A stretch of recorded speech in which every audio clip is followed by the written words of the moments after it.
B413.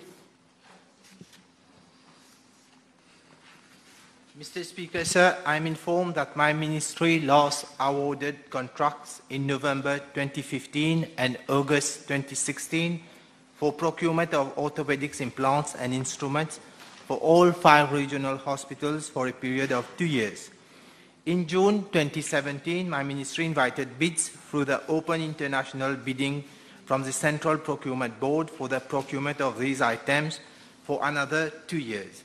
Mr. Speaker, sir, following invitation to bids, my ministry received requests for clarifications on specifications of orthopedic implants from potential bidders. As a result, the consultant in charge who worked out the specifications had several working sessions to address these clarifications. However, in July 2018, the procurement exercise had to be cancelled pursuant to Section 39(1)(e) of the Public Procurement Act 2006, as several inconsistencies and shortcomings were noted in the bidding document. Thereafter, several meetings were held with the consultant in charge to review the specifications. In November 2019, my ministry submitted the draft bidding document under the open international bidding method to the Central Procurement Board for vetting prior to launching bids. Following approval of CBP, bids were launched on 13 February 2020, with closing date set for 16 April 2020. In March 2020, my ministry received a request for clarification as well as for review of specifications from potential bidders. My ministry convened the consultants in charge to look into the matter, and the latter were unanimously of the view that the procurement exercise should be cancelled and the specifications be revised. Accordingly, my ministry has had to cancel this procurement exercise. It seems there was a disagreement among the consultants in charge on the specifications, and a consensus could not be reached. At present, a team of specialists is working on the specifications. Once these are finalized, my ministry will prepare the bidding document for eventual launching of bids through the CBP. Accordingly, parts A, B, and C of the question are not applicable. Mr. Speaker, sir, pending procurement exercise and award at ministry level, the 5 regional hospitals have had no alternative than to resort to procurement of these items on a when required basis at their level, in order not to disrupt the hospital services.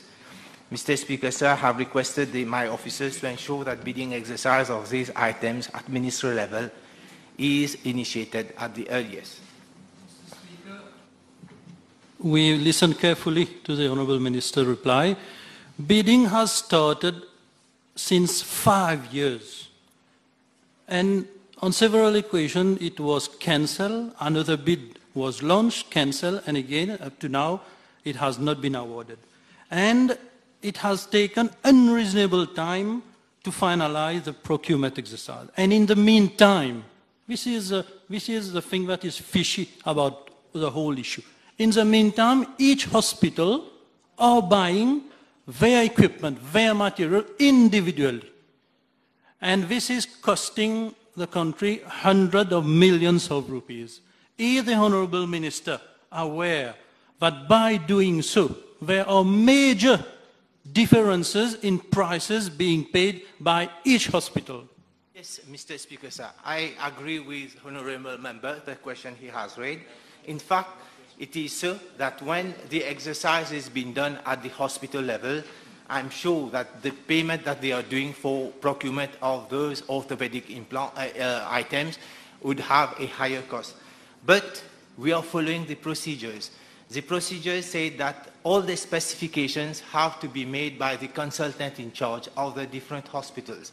And at that point itself, the specifications, we could not meet the specifications because the users will be the consultants, the orthopedic surgeons, and we have to reach a consensus between them so that we can go along the procurement exercise.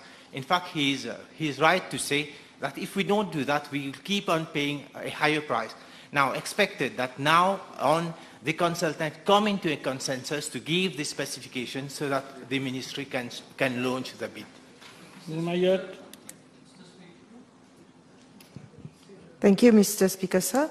Can the Honourable Minister give us more explanation about how is the procurement exercise done at the level of the hospital? Yes, Mr. Speaker, sir. Now, at the hospital level, there are 3 different types of procurement method that is being used. One is called the informal quotations for value items up to 500,000 per contract, and it is for the work and consultancy services as well. There's a second method called the restricted bidding. So in accordance to Public Procurement Act Section 19, where a public body has reason to believe that goods, services or works are available from a limited number of suppliers, where restricted bidding is used, a public body shall, as far as possible, solicit bids from a minimum of 5 bidders. Now you have another type of procurement that is called the request for sealed quotations, RFQ.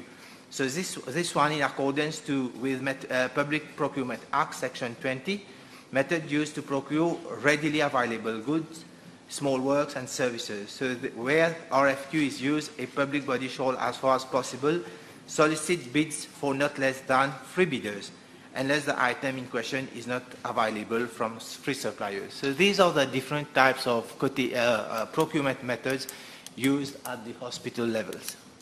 Yes, Mr. Speaker, please allow me to differ from what the Honourable Minister just mentioned. He mentioned that his ministry is following the procedures according to the Director of Audit.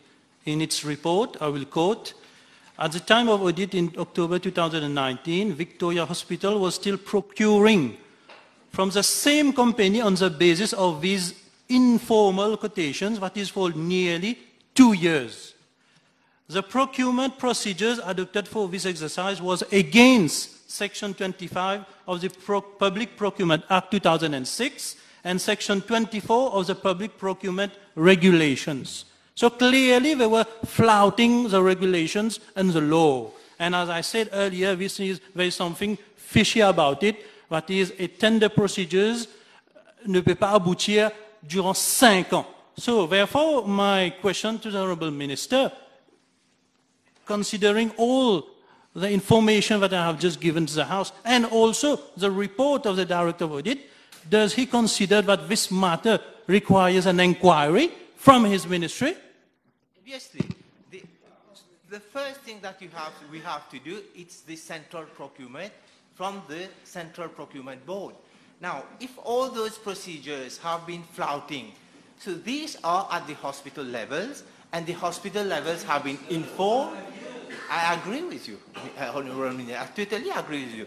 But these orthopedic implants, we need to have it for the patients. Right. But at the same time, there is only one solution for this, and the solution is to have it done at the Central Procurement Board.